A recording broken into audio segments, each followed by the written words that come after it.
magising mo ako lang naman to, kaya itayo sarili ko. Araw-araw ko pinapakain ng damo ang kwadrado na hawak ko.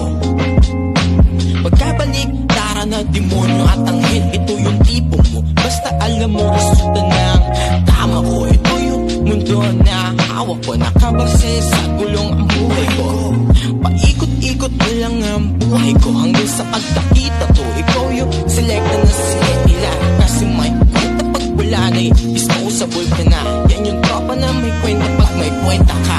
Kaya mamili ka, huwag ka dun sa kaibigan na parang security camera.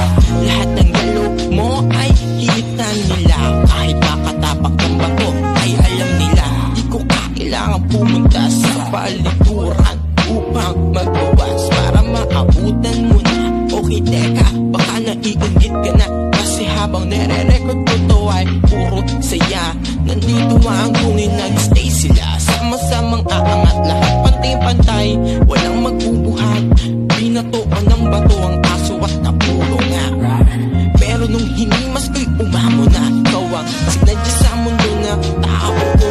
Kaya hindi naman kasi talaga kailangan ng pera upang makita ka. Di mahalaga ang material na bagay para i-flex mo sa social media. Kahit bili mo pa, baka mamaya bili lang yan ang ama't ina. Shit, ang ina.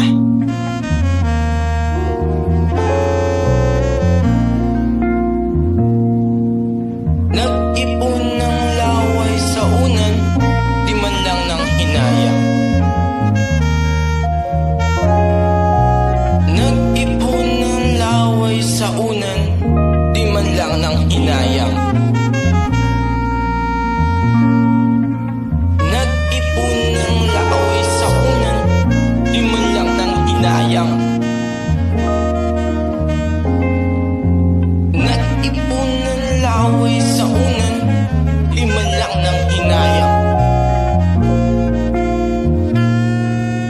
Nag-ipon ng laway sa unan, di man lang ng hinayang. I can buy umbrella para payungan ka, kasi nga putis mayaman ka. Kailangan mo ata ng kasama sa labas, baka nakawan ka.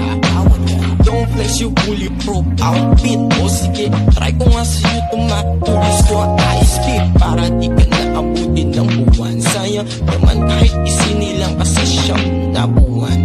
Ayoko nang tapusin, masyado nang mahaba.